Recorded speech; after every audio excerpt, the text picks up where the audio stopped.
दक्कन का पठार, जो अपनी खुर्राटी, सुर्रेटता और हरी भरी घाटियों के लिए जाना जाता है, ने कई महान साम्राज्यों को उतार चढ़ाव देखते हुए देखा है।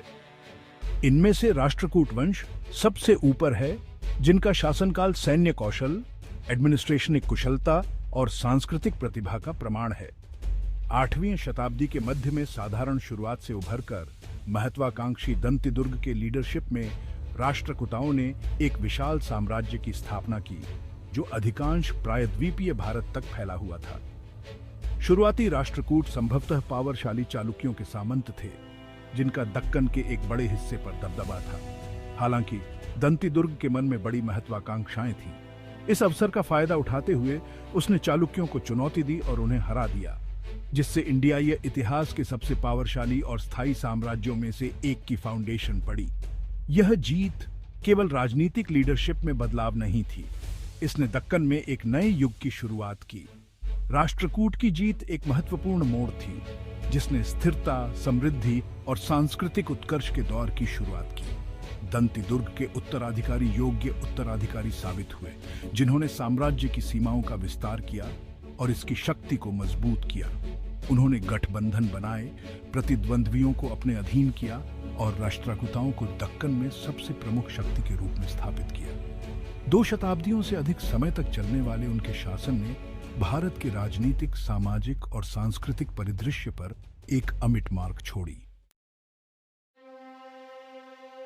राष्ट्रकूट वंश के संस्थापक दंतिदुर्ग एक दूरअटेशी नेता और एक कुशल सैन्य रणनीतिकार थे। वह समझते थे कि आंतरिक कलह और बाहरी दबावों से कमजोर हुआ चालुक्य साम्राज्य उनकी महत्वाकांक्षाओं के लिए एक आसान लक्ष्य था। सैन्य शक्ति और राजनीतिक चालों के संयोजन से उन्होंने चालुक्यों का पतन किया और राष्ट्रकूट सुप्रीमेसी स्थापित किया। दंतिदुर्ग के उत्तराधिकारी भी कम उल्लेखनीय नहीं थे। उनके पुत्र कृष्ण प्रथम ने नए अधिग्रहित क्षेत्रों को मजबूत किया और आगे विस्तार के लिए फाउंडेशन रखी। अगले महत्वपूर्ण शासक गोविंद द्वितीय ने दक्षिण की ओर राष्ट्रकूट के प्रभाव का विस्तार किया, पल्लवों से संघर्ष किया और प्रमुख व्यापार मार्गों पर अपनी पकड़ मजबूत की। हालांकि गोविंद तृतीय के लीडरशिप में ही राष्ट्रकूट साम्राज्य अपने चरम पर पहुंचा। गोविंद तृतीय एक सैन्य ब्रिलियंसशाली थे, जिन्होंने अपनी आर्मियों को पूरे भारत में जीत दिलाई। उसने विद्रोही जागीरदारों को अपने अधीन किया, उत्तर भारत के प्रतिहारों जैसे पावरशाली प्रतिद्वंद्वियों को हराया और पश्चिम में अरेबियनों से भी संघर्ष किया। उनका शासनकाल राष्ट्रकूट शक्ति के उच्चतम स्तर का प्रतीक था। उनका साम्राज्य अरब सागर से बंगाल की खाड़ी तक फैला हुआ था। इन शुरुआती शासकों के शासनकाल में लगातार सैन्य अभियान, रणनीतिक गठबंधन और सत्ता की निरंतर खोज की विशेषता थी। वे केवल विजेता नहीं थे, वे निर्माता थे, जिन्होंने एक मजबूत और स्थायी साम्राज्य की फाउंडेशन रखी। उनकी उपलब्धियों ने सांस्कृतिक और आर्थिक उपलब्धियों के लिए मंच तैयार किया, जो बाद के राष्ट्रकूट काल की पहचान बनेगी।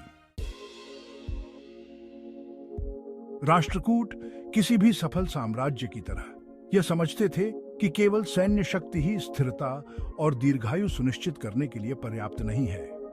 उन्होंने एक कुशल और केंद्रीकृत एडमिनिस्ट्रेशनिक व्यवस्था बनाई, जो उनके विशाल और विविध क्षेत्रों का प्रभावी ढंग से प्रबंधन कर सके। प्राचीन इंडियाई परंपराओं में निहित, लेकिन अपने समय की विशिष्ट चुनौतियों का सामना करने के लिए अनुकूलित यह प्रणाली उल्लेखनीय रूप से लचीली साबित हुई।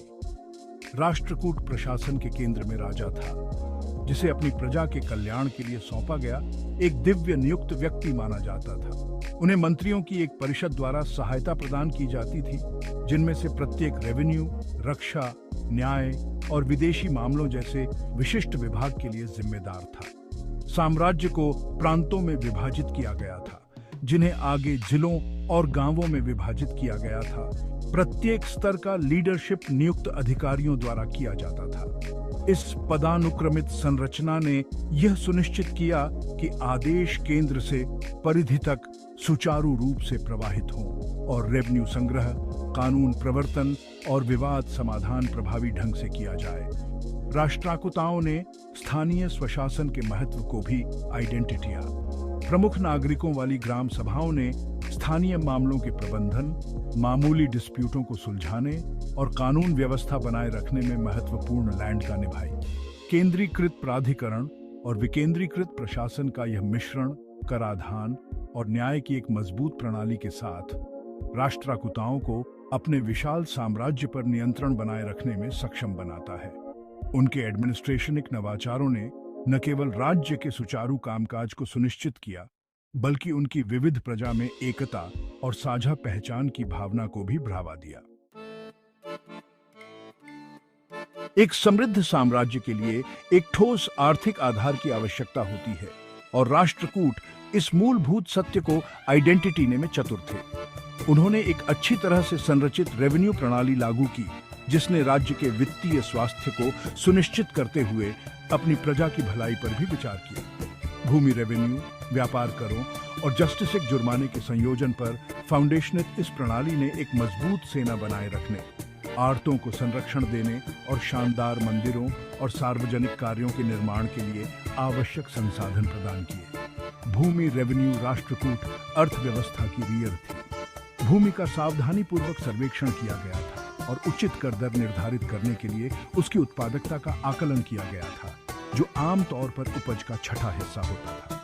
राज्य ने विभिन्न व्यवसायों, व्यावसायिक लेन देन और आयात और निर्यात पर भी कर लगाया। हालांकि राष्ट्रकूट लालची कर कलेक्शन करता नहीं थे।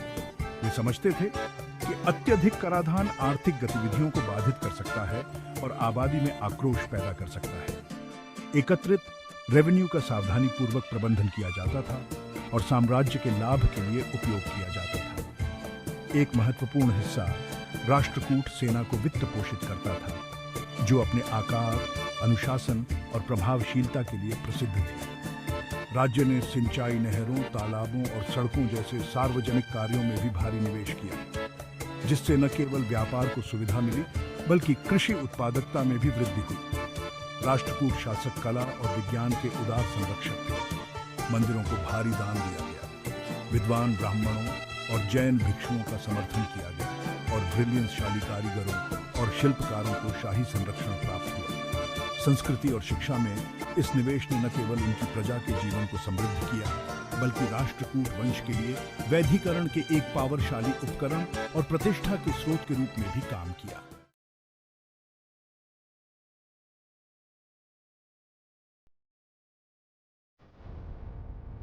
एक राजवंश का उदय, राष्ट्रकूटों का परिचय। 8वीं शताब्दी ईस्वी में भारतीय सबकॉन्टिनेंट में राष्ट्रकूट एक शक्तिशाली राजवंश के रूप में उभरे। वे दक्कन क्षेत्र में अपनी विनम्र शुरुआत से डोमिनेंटता से उठे। राष्ट्रकूट नाम की उत्पत्ति विद्वानों के बीच बहस का विषय है। कुछ सिद्धांतों का सुझाव है कि यह एक उपाधि को संदर्भित करता है, जिसका अर्थ है एक प्रांत का शासक। दूसरों का प्रस्ताव है कि यह स्थानीय सरदारों के वंश को दर्शाता है। राष्ट्रकूटों ने एक विशाल साम्राज्य पर अपना प्रभुत्व स्थापित किया। उनका शासन मध्य और दक्षिण भारत तक फैला हुआ था। राष्ट्रकूट शासन के इस काल को स्वर्ण युग माना जाता है। यह राजनीतिक स्थिरता, आर्थिक समृद्धि और सांस्कृतिक उत्कर्ष द्वारा चिह्नित किया गया था। राजवंश का प्रभाव उनके तत्काल क्षेत्रों से परे था। वे पड़ोसी राज्यों के साथ व्यापक राजनयिक और व्यापारिक संबंधों में लगे हुए थे। शुरुआती राष्ट्रकूट शुरू में शक्तिशाली चालुक्य राजवंश के जागीरदार थे। हालांकि उन्होंने धीरे धीरे ताकत हासिल की और अपनी स्वतंत्रता का दावा किया। राष्ट्रकूटों का सत्ता में उदय चालुक्यों के पतन के साथ हुआ। दक्कन में इस शक्ति शून्य ने राष्ट्रकूटों को अपना स्वतंत्र राज्य स्थापित करने की अनुमति दी। राष्ट्रकूट राजवंश की विरासत केवल सैन्य विजयों पर आधारित नहीं। वे कला, वास्तुकला और साहित्य के महान संरक्षक थे। उन्होंने एक समृद्ध सांस्कृतिक विरासत छोड़ी, जो आज भी प्रेरित और विस्मित करती है। राष्ट्रकूट काल में भव्य मंदिरों और गुफा परिसरों का निर्माण हुआ। ये स्थापत्य चमत्कार राजवंश की गहनता और कलात्मक संवेदनशीलता का प्रमाण है। साम्राज्य के बीज, प्रारंभिक राष्ट्रकूट एक्सपेंशन। प्रारंभिक राष्ट्रकूट शासक महत्वाकांक्षी और कुशल सैन्य स्ट्रेटेजिकार थे। उन्होंने रणनीतिक विजयों की एक श्रृंखला के माध्यम से साम्राज्य के विस्तार की नींव रखी।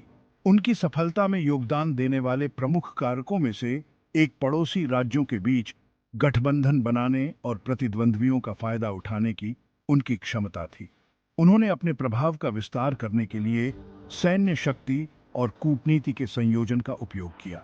प्रारंभिक राष्ट्रकूट शासकों ने दक्कन क्षेत्र में अपनी शक्ति को मजबूत करने पर ध्यान केंद्रित किया।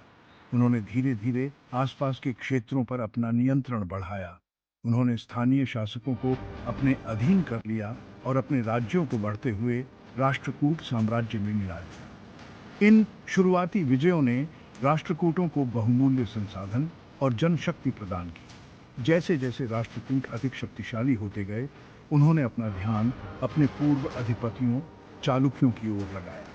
वे चालुक्यों के साथ लंबी लड़ाइयों की एक श्रृंखला में शामिल हुए। इन संघर्षों का समापन चालुक्यों की निर्णायक हार के रूप में हुआ।